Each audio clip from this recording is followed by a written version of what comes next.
한국 핵협정의 재검토. 백악관의 참모들조차 구체적인 내용을 알지 못했습니다. 누군가는 한국에 대한 전례 없는 제안이라 불렀습니다. 확실한 것은 단 하나, 이번 회담이 세계 질서를 흔들 사건이 될 것이라는 예감뿐이었습니다. 그날 경주의 하늘은 이상하리만큼 맑았습니다. 세계 정상들이 모인 회의장은 이례적으로 긴장감이 감돌았고 수십 개국의 국기가 바람에 휘날리며 서로의 존재를 견제하듯 펄럭였습니다. 카메라 플래시가 번쩍일 때마다 그 문 뒤에서 무언가 거대한 결심이 다가오고 있음을 모두가 느꼈습니다. 회의장의 조명이 천천히 낮아지고 수백 명의 시선이 한 사람에게로 향했습니다. 그 순간 들려온 단 한 문장. 그리고 세상은 잠시 정지했습니다. 그날 경주에서는 도대체 어떤 일이 있었던 걸까요? 지금 그 이야기를 시작합니다. 한국의 핵 재처리를 허용한다고요? 귀를 의심했습니다. 경주 에이펙 회담장에서 들려온 이 말이 정말 현실인지 믿기지 않았죠. 1972년부터 46년간 지속된 123협약을 뒤엎겠다는 겁니까? 미국이 한국의 목줄이라고 여겨온 그 족쇄를 스스로 풀겠다는 거였습니다. 저는 영국 분석팀의 일원으로 현장에 있었지만 이런 급변을 예상한 사람은 아무도 없었습니다. 2025년 10월 15일 아침 경주 현대호텔 컨벤션 센터는 전 세계 기자들로 북적였습니다. 저는 조나단 블레이크, 영국 외무부 산하 국제개발연구소에서 20년간 핵 확산 방지 정책을 분석해온 전문가였죠. 그날 저의 임무는 단순했습니다. 에이펙 정상회담에서 나올 수 있는 한반도 관련 합의 사항을 모니터링하는 것이었습니다. 하지만 회의실에 들어선 순간부터 분위기가 심상치 않았습니다. 트럼프 대통령의 표정이 평소와 달랐거든요. 중간선거 참패로 궁지에 몰린 그가 무언가 큰 카드를 준비하고 있다는 게 느껴졌습니다.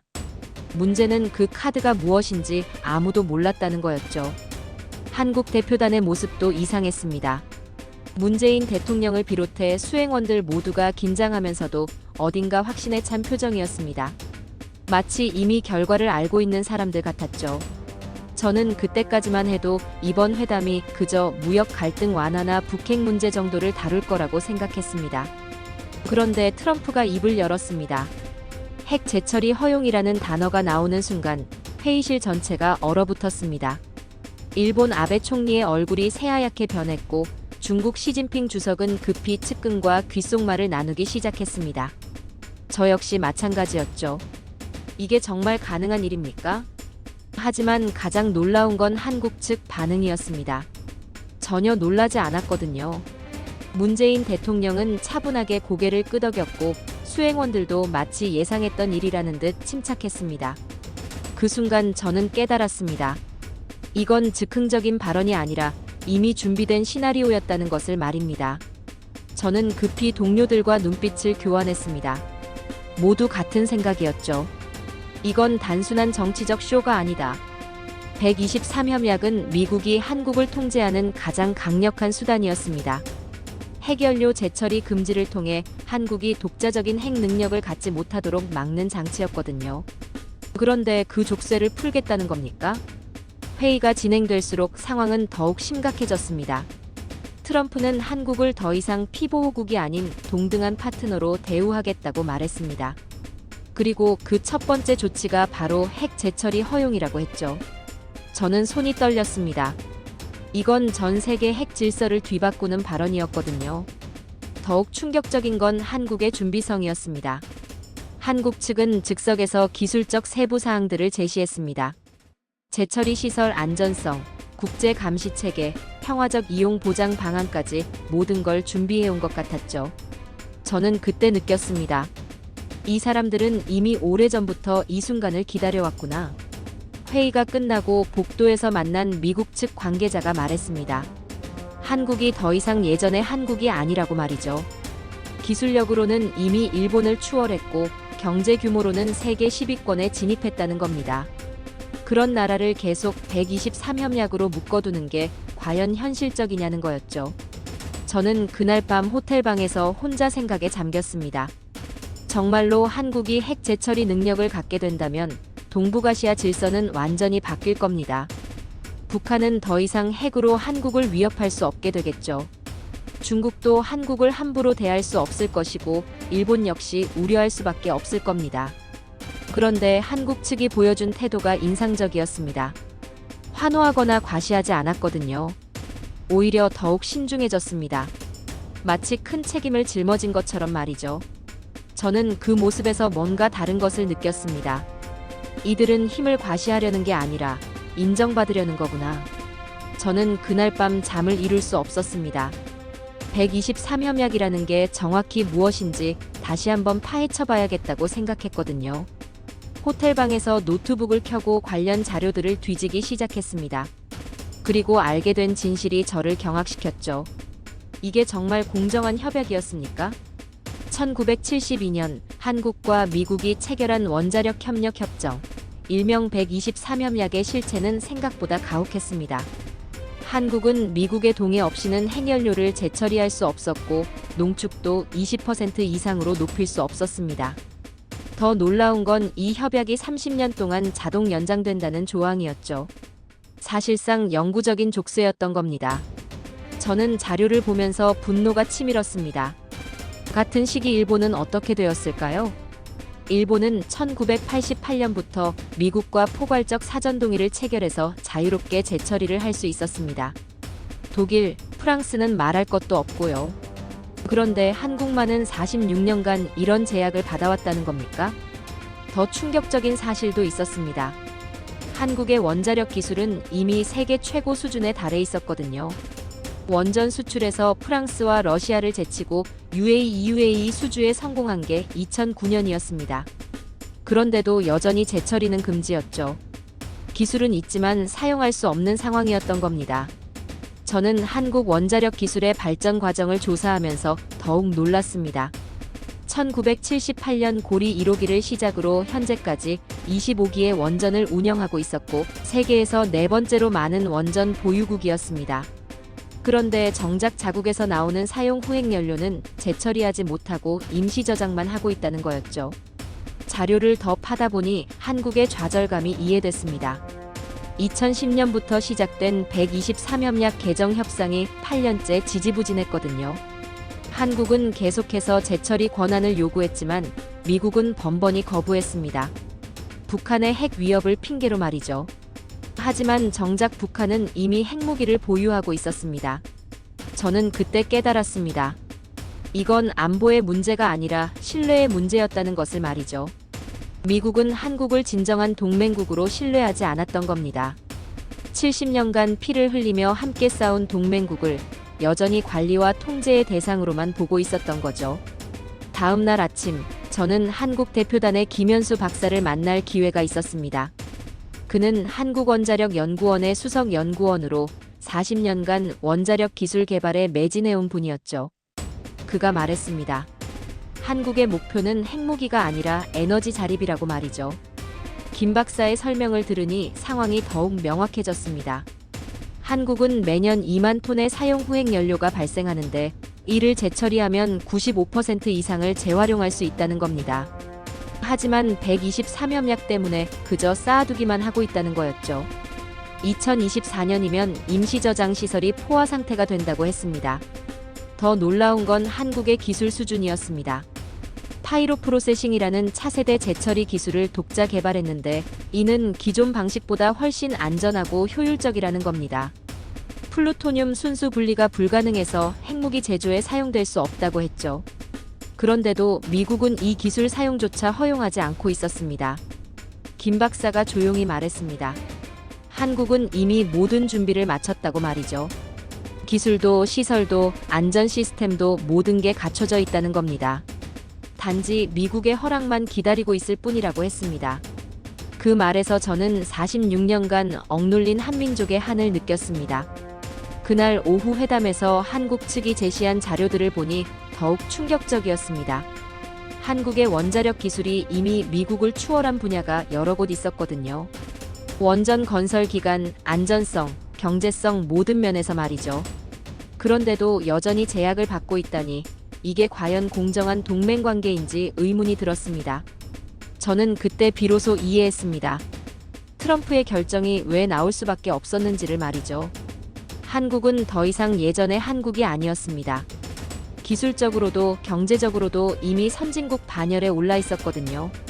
그런 나라를 계속 123협약으로 묶어두는 건 시대착 오적이었던 겁니다. 밤늦게 호텔 로비에서 우연히 만난 일본 외무성 관계자가 말했습니다. 일본도 한국의 재처리 허용을 반대할 명분이 없다고 말이죠. 자신들은 이미 40년 전부터 자유롭게 재처리를 해오고 있었으니까요.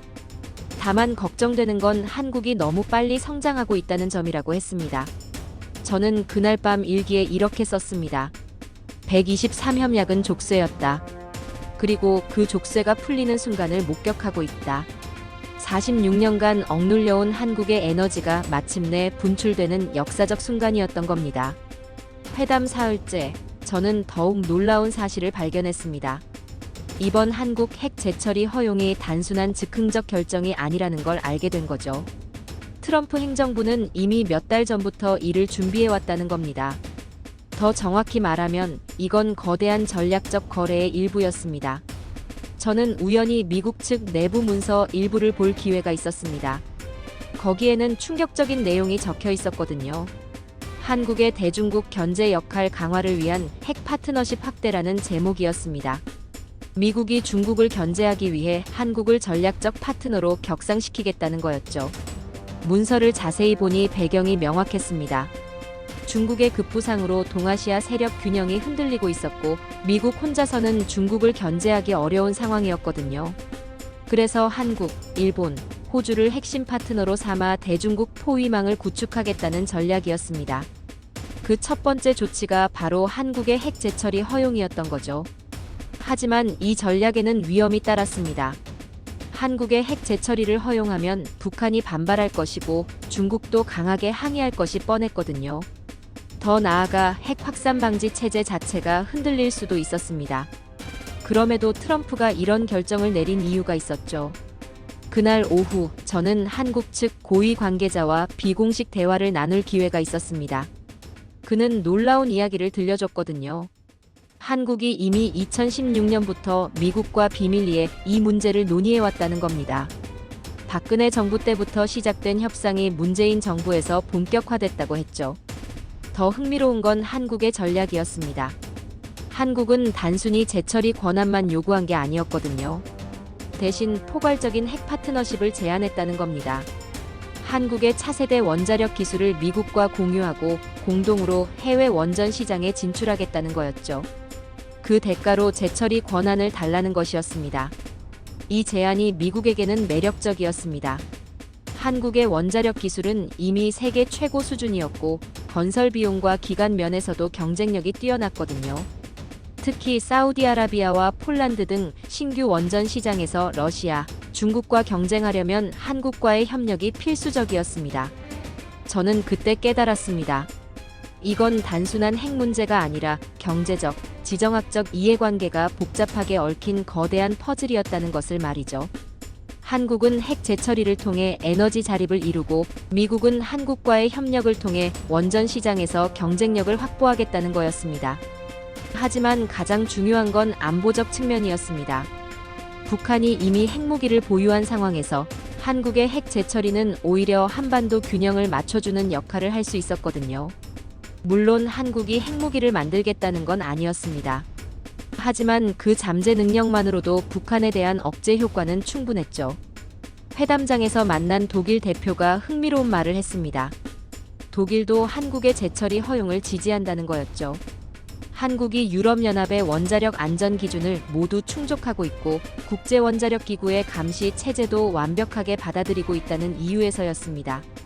저는 그날 밤 복잡한 심정이었습니다. 평생을 핵 확산 방지를 위해 일해온 제가 이제는 한국의 핵 재처리를 지지하게 됐거든요. 하지만 이건 핵 확산이 아니라 핵 질서의 정상화라고 생각했습니다. 한국 정도의 국가가 핵 재처리 권한을 갖지 못한다는 게 오히려 비정상적이었죠. 트럼프의 참모들도 이 점을 잘 알고 있었습니다. 그들이 가장 우려한 건 의회의 반발이었거든요.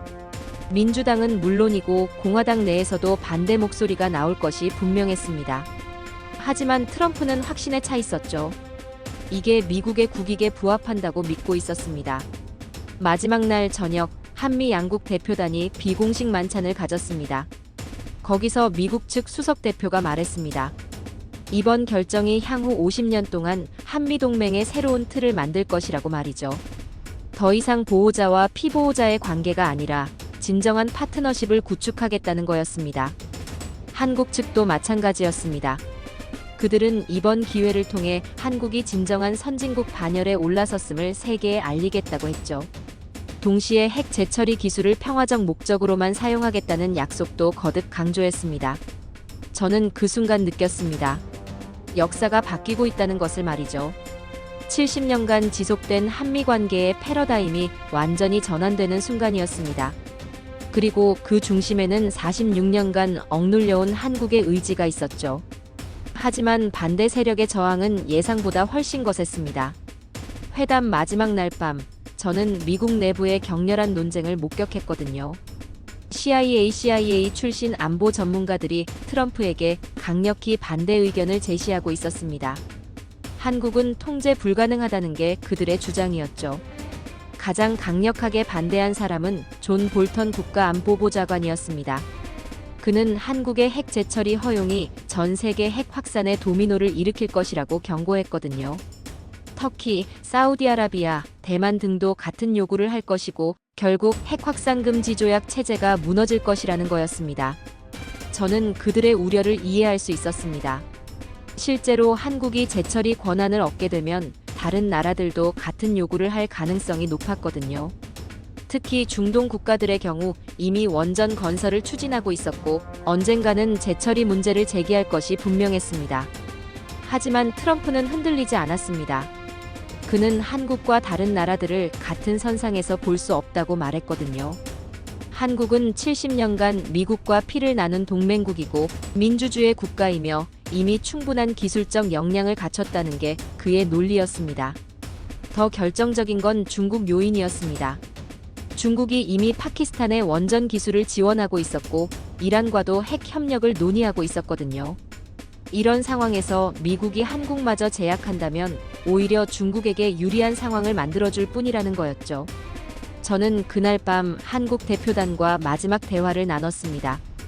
그들은 예상되는 반발에 대해 이미 충분히 준비하고 있었거든요. 특히 중국과 일본의 반발을 예상하고 그에 대한 대응책까지 마련해뒀다고 했습니다. 한국의 전략은 명확했습니다. 우선 국제원자력기구의 전면적인 감시를 받아들이겠다는 거였죠. 모든 재처리 과정을 투명하게 공개하고 핵물질의 이동까지 실시간으로 보고하겠다고 했습니다. 이를 통해 핵무기 전용 우려를 불식시키겠다는 전략이었습니다. 또한 한국은 재처리 기술을 다른 나라와 공유하지 않겠다고 약속했습니다. 이는 핵 확산 우려를 차단하기 위한 조치였죠. 대신 국제 공동 연구를 통해 더 안전하고 효율적인 재처리 기술을 개발하겠다고 했습니다. 하지만 가장 큰 걸림돌은 미국 의회였습니다. 상원 외교위원회의 민주당 의원들이 이미 반대 입장을 분명히 했거든요. 그들은 이번 결정이 행정부의 독단이라며 강력히 반발하고 있었습니다. 의회 승인 없이는 123협약 개정이 불가능한 상황이었죠. 저는 그때 미국 정치의 복잡함을 새삼 느꼈습니다. 트럼프가 아무리 결정을 내려도 의회가 반대하면 무용지물이었거든요. 더구나 중간 선거에서 민주당이 하원을 장악한 상황이라 상황은 더욱 어려웠습니다. 그런데 뜻밖의 지원군이 나타났습니다. 공화당의 린지 그레이엄 상원 의원이 한국의 재처리 허용을 지지한다고 공개적으로 발언한 거였죠. 그는 한국이 이미 충분한 자격을 갖췄고 북한의 핵 위협에 대응하기 위해서라도 필요하다고 말했습니다.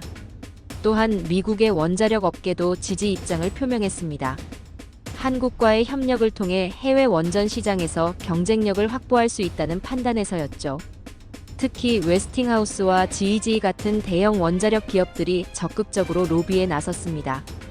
저는 회담 마지막 날 아침 복잡한 심경으로 짐을 쌌습니다.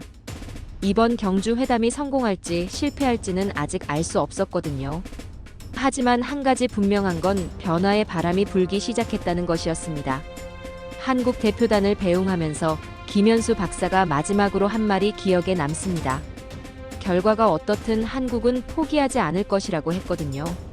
46년간 기다려온 만큼 더 기다릴 수도 있다는 거였습니다. 하지만 언젠가는 반드시 이뤄낼 것이라는 확신에 찬 목소리였죠. 저는 그날 공항에서 런던으로 향하는 비행기에 몸을 맡기며 생각했습니다. 이번 회담이 비록 즉각적인 결과를 가져오지 못할지라도 분명히 역사의 전환점이 될 것이라고 말이죠. 한국의 의지를 온 세계가 확인했고 미국도 더 이상 예전 방식으로는 한국을 대할 수 없게 됐습니다. 무엇보다 인상적이었던 건 한국 사람들의 태도였습니다. 그들은 조급해하지 않았거든요. 오히려 차근차근 단계별로 목표를 향해 나아가고 있었습니다. 그 모습에서 저는 진정한 성숙함을 보았죠. 이제 한국은 더 이상 허락을 구하는 나라가 아니라 당당히 요구하는 나라가 됐습니다. 회담 셋째 날 아침, 전 세계가 경주에 주목하고 있었습니다. 저는 호텔 로비에서 아침 뉴스를 보며 긴장감을 감출 수 없었거든요. 각국 언론들이 한국 핵 재처리 허용 여부를 톱뉴스로 다루고 있었습니다.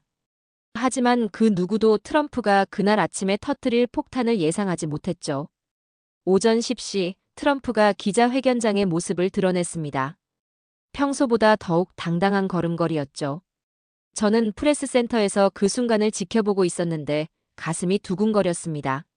뭔가 큰일이 일어날 것 같은 예감이 들었거든요. 트럼프가 연단에 서서 첫 마디를 했습니다. 우리는 오늘 역사를 만들 것입니다. 그 순간 회견장 전체가 숨을 죽였죠. 저 역시 마찬가지였습니다. 20년간 이런 회견을 수없이 봐왔지만 이런 긴장감은 처음이었거든요.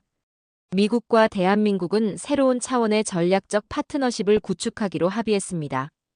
트럼프의 목소리가 회견장에 울려 퍼졌습니다.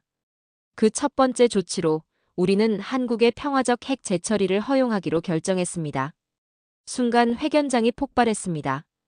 기자들이 일제히 손을 들어올렸고 카메라 플래시가 번개처럼 터져나왔죠. 저는 그 순간을 평생 잊을 수 없습니다. 46년간 지속된 123협약의 핵심 조항이 공식적으로 폐기되는 순간이었거든요. 일본 NHK 기자의 얼굴이 새하얗게 변했고 중국 신화통신 기자는 급히 본사에 전화를 걸기 시작했습니다. 하지만 가장 인상적이었던 건 한국 기자들의 반응이었습니다. 그들은 환호하지 않았거든요. 오히려 숙연한 표정으로 그 순간을 받아들이고 있었습니다. 마치 오랫동안 기다려온 당연한 일이 드디어 이뤄진 것처럼 말이죠. 트럼프는 계속해서 놀라운 발언을 이어갔습니다. 한국이 이미 세계 최고 수준의 원자력 기술을 보유하고 있으며 더 이상 제약을 받을 이유가 없다고 말했거든요. 그리고 한국과 미국이 공동으로 차세대 원자력 기술을 개발하여 전 세계에 공급하겠다고 발표했습니다. 가장 충격적인 건 다음 발언이었습니다. 한국은 이제 우리의 핵 파트너입니다. 핵 파트너라는 표현은 기존의 영국, 프랑스에게만 사용했던 용어였거든요. 이는 한국을 미국과 동등한 핵기술 보유국으로 인정한다는 의미였습니다. 저는 그때 온몸에 전율이 흘렸습니다. 이건 단순한 정책 변경이 아니었거든요. 전후 70년간 지속된 동북아시아 질서가 근본적으로 바뀌는 순간이었습니다. 한국이 더 이상 보호받는 나라가 아니라 스스로를 보호할 능력을 갖춘 나라로 인정받는 순간이었죠. 질의응답 시간에 나온 내용들도 놀라웠습니다. 한국의 파이로 프로세싱 기술이 기존 재처리 방식보다 훨씬 안전하다는 점을 강조했거든요. 플루토늄 순수 분리가 불가능해서 핵무기 제조에 사용될 수 없다고 설명했습니다.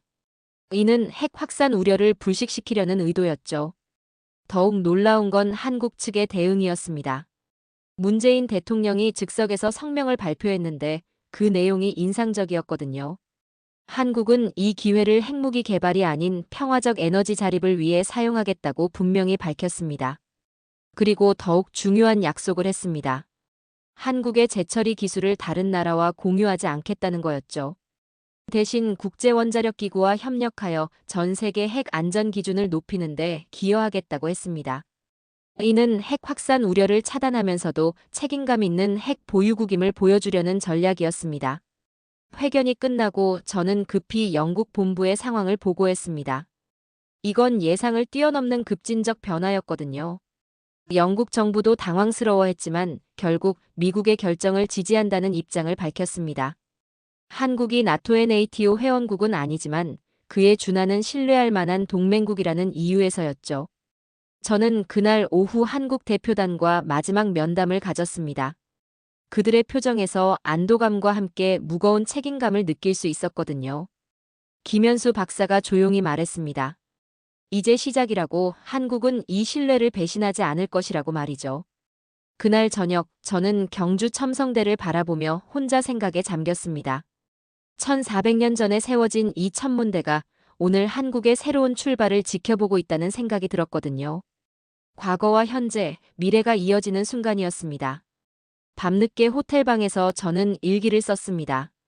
오늘 나는 역사가 바뀌는 순간을 목격했다. 한국은 더 이상 누군가의 허락을 구하지 않는다.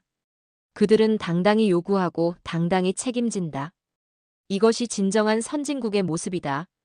그리고 마지막에 이렇게 덧붙였습니다.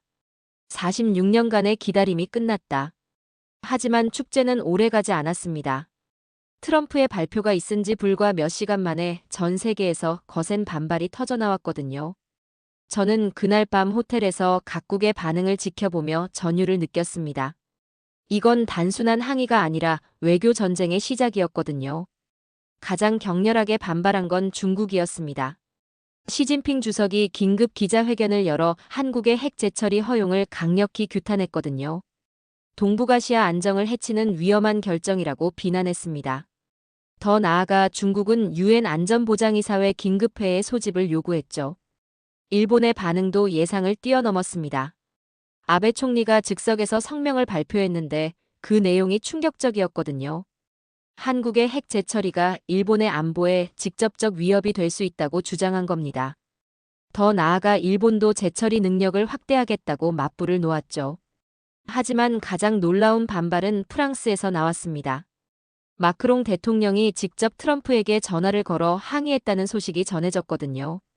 핵 확산 금지 조약 체제를 훼손하는 일방적 결정이라며 강하게 반대 입장을 표명했습니다. 저는 그날 밤 각국 외교관들과 비공식 접촉을 가지며 분위기를 파악해봤습니다. 상황은 생각보다 심각했거든요.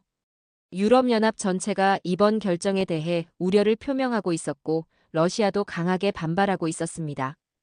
가장 우려스러운 건 미국 내부의 분열이었습니다. 민주당은 물론이고 공화당 내에서도 반대 목소리가 높아지고 있었거든요. 상원 외교위원회 위원장이 긴급 성명을 통해 의회 동의 없는 일방적 결정이라며 강력히 반발했습니다. CIA 출신 전문가들의 반발도 거셌습니다. 그들은 한국의 핵 재처리 허용이 전 세계 핵 확산의 도미노를 일으킬 것이라고 경고했거든요. 특히 중동 국가들이 같은 요구를 할 것이고 결국 핵 확산 금지 조약 체제가 붕괴할 것이라고 주장했습니다. 더욱 심각한 건 군부의 반응이었습니다. 합참의장이 비공개 회의에서 한국의 핵 능력 확대가 동북아시아 군사 균형을 불안정하게 만들 수 있다고 우려를 표명했다는 소식이 들렸거든요. 이는 트럼프에게는 치명적인 타격이었습니다. 저는 그날 밤 워싱턴에서 날아온 긴급 전문을 받았습니다. 영국 정부도 이번 결정에 대해 공식적으로는 지지하지만 내부적으로는 심각한 우려를 표명하고 있다는 내용이었죠. 특히 다른 나라들의 연쇄 반응을 걱정하고 있었습니다. 하지만 가장 놀라운 건 한국의 대응이었습니다. 이런 거센 반발에도 불구하고 전혀 위축되지 않았거든요. 오히려 더욱 체계적이고 논리적인 대응에 나섰습니다. 외교부가 각국의 설명 자료를 발송하며 적극적인 설득에 나선 거죠. 한국의 논리는 명확했습니다. 이미 일본, 독일, 네덜란드 등이 재처리를 하고 있는데 한국만 제외하는 것이 오히려 차별이라는 거였죠. 더 나아가 한국의 파이로 프로세싱 기술이 기존 방식보다 훨씬 안전하다고 강조했습니다. 저는 그때 한국 외교의 성숙함을 느꼈습니다. 감정적으로 대응하지 않고 철저히 사실과 논리로 대응하고 있었거든요. 국제원자력기구의 전면적 감시를 받아들이겠다고 약속했고 모든 과정을 투명하게 공개하겠다고 했습니다. 더욱 인상적이었던 건 한국의 외교 전략이었습니다. 반대하는 나라들을 설득하기보다는 지지하는 나라들을 늘려가는 전략을 택한 거죠. 호주, 캐나다, 노르웨이 등 중견국들을 중심으로 지지 기반을 확대해 나갔습니다. 그 과정에서 놀라운 사실이 밝혀졌습니다. 한국이 이미 몇 년 전부터 이런 상황을 대비해 외교적 기반을 다져왔다는 거였죠. 국제원자력기구와의 협력 강화, 주요국과의 원자력 협력 확대 등을 통해 신뢰를 쌓아온 겁니다. 특히 인상적이었던 건 독일의 지지였습니다. 메르켈 총리가 한국의 재처리 기술이 유럽연합의 안전 기준을 모두 충족한다며 지지 입장을 표명한 거죠. 이는 유럽 내 반대 여론을 누그러뜨리는데 결정적 역할을 했습니다. 하지만 가장 중요한 건 미국 내 여론이었습니다. 초기에 거센 반발에도 불구하고 시간이 지나면서 지지 여론도 늘어나기 시작했거든요. 특히 공화당 주류는 트럼프의 결정을 지지한다는 입장을 밝혔습니다. 결정적인 순간은 존 맥케인 상원의원의 지지 표명이었습니다. 그는 한국이 70년간 미국과 함께 피를 흘린 진정한 동맹국이라며 이제는 동등한 파트너로 대우해야 할 때라고 말했거든요. 이는 반대 여론을 크게 누그러뜨렸습니다. 저는 그날 밤 경주 하늘을 바라보며 생각했습니다. 폭풍이 몰아치고 있지만 한국은 흔들리지 않고 있다고 말이죠. 오히려 이 시련을 통해 더욱 단단해지고 있었습니다. 그리고 그 중심에는 46년간 억눌러온 의지가 있었죠. 폭풍이 지나간 후 찾아온 건 예상치 못한 고요함이었습니다.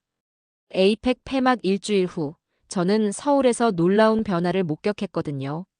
한국의 핵 재처리 허용 소식이 전해진 후 한반도에 이상한 정적이 감돌고 있었습니다. 북한의 반응이 예상과 완전히 달랐거든요. 북한은 즉각적인 성명 하나 발표하지 않았습니다. 이건 매우 이례적인 일이었죠. 평소라면 온갖 험한 말로 비난 성명을 쏟아냈을 텐데 이번엔 완전히 침묵하고 있었습니다. 저는 이 침묵이 오히려 더 의미 있다고 생각했거든요. 한국 정부 관계자와의 면담에서 흥미로운 이야기를 들었습니다. 북한이 비공식 채널을 통해 한국의 재처리 능력에 대해 문의를 해왔다는 거였죠. 이는 북한도 한국의 변화를 심각하게 받아들이고 있다는 증거였습니다. 더욱 놀라운 건 중국의 태도 변화였습니다. 초기에 격렬한 반발과 달리 시간이 지나면서 점차 현실을 받아들이는 모습을 보이기 시작했거든요. 중국 외교부 대변인이 한국의 재처리가 평화적 목적이라면 이해할 수 있다는 입장을 내놓은 겁니다. 일본의 변화는 더욱 극적이었습니다. 아베 총리가 처음엔 강하게 반발했지만 일주일 만에 태도를 바꿨거든요. 한국과의 원자력 협력을 확대하겠다고 발표한 겁니다. 이는 한국을 견제하기보다는 협력 파트너로 끌어안으려는 전략으로 보였죠. 저는 그때 깨달았습니다.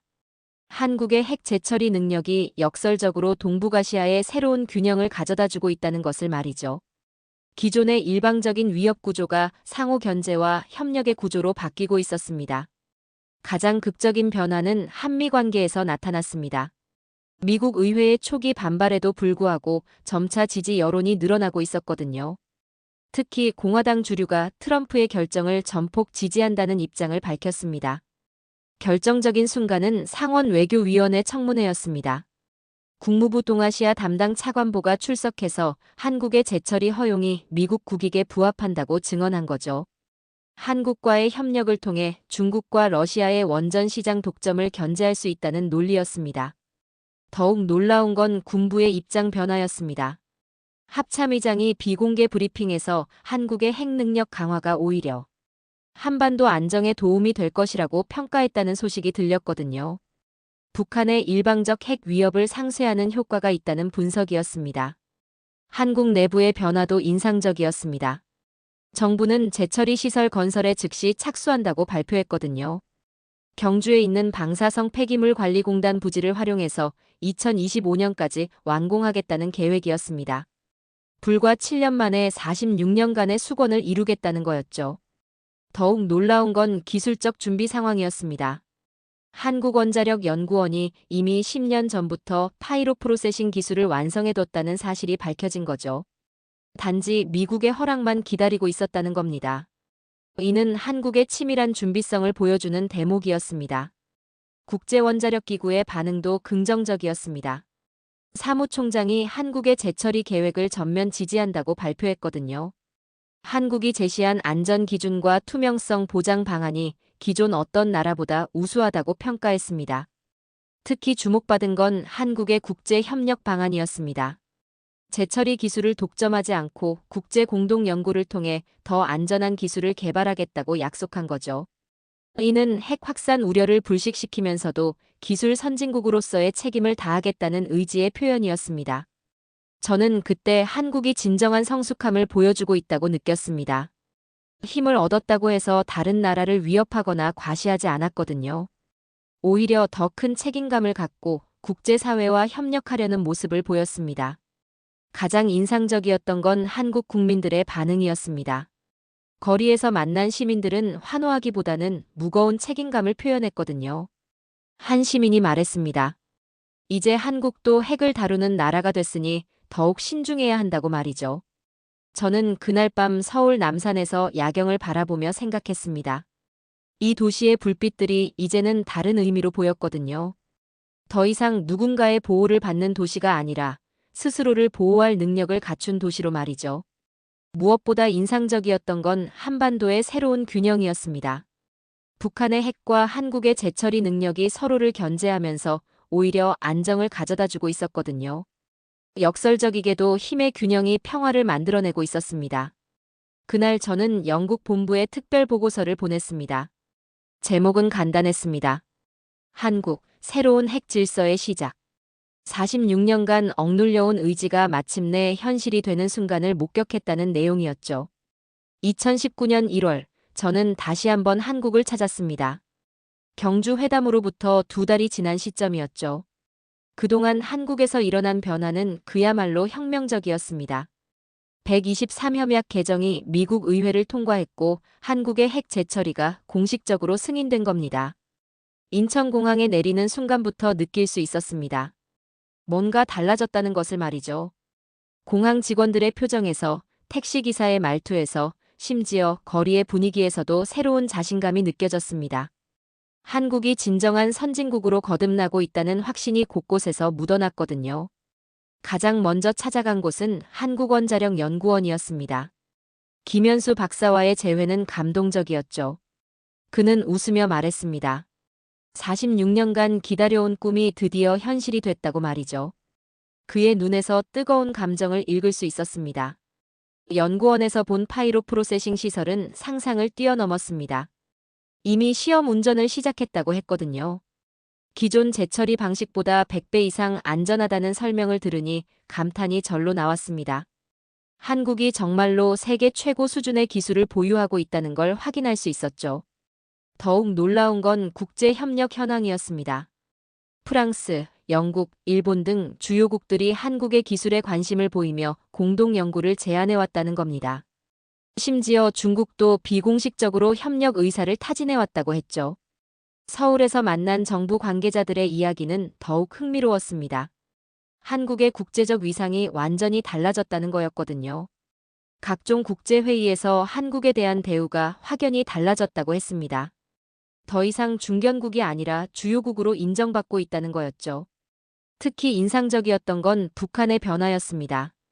한국의 재처리 능력이 현실화되자 북한의 태도가 180도 바뀌었다는 겁니다. 더 이상 핵으로 한국을 위협할 수 없다는 걸 깨달은 거죠. 오히려 대화에 나서겠다는 신호를 보내기 시작했습니다.